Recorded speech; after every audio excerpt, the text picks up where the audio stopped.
Well, we started our business out of a food truck. We actually wrote a really big business plan for a city store, and then we didn't have any money. So we found a food truck online, we just bought it, we went for it, we set it up.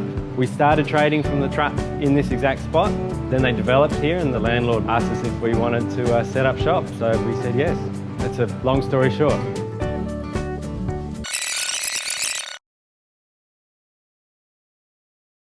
That's the truck, that's Pearl.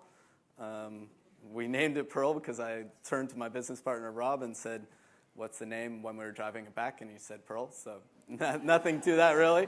Well, we're 2 hours into our new truck, Pearl. I've just christened it Pearl.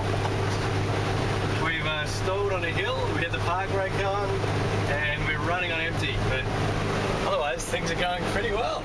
Two enterprising young Adelaide chefs have found themselves on the wrong side of the law. But they're far from hardened criminals. They just want to serve burgers to a growing throng of hungry customers. The word is out, and nighttime crowds flock to get a taste. Queue number 2, when are they coming? In just 5 months, these young entrepreneurs have become Adelaide's Burger Kings. The Coorong beef and locally sourced fillings a recipe for success. It's been phenomenal, actually. People have really got behind it. Hundreds of fans follow their every move on Twitter. The first time we pulled up to do our first real public service, there were people waiting in line, and I didn't recognize anybody in the line. Rob and Dan say mobile food stalls could revitalise Adelaide's city centre, but there's just one snag.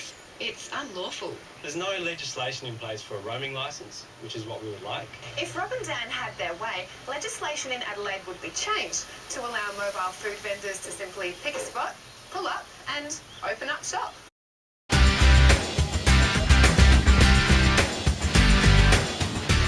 Dan, who's our chef, he's from North America and he's brought a real North American flavour to the burger.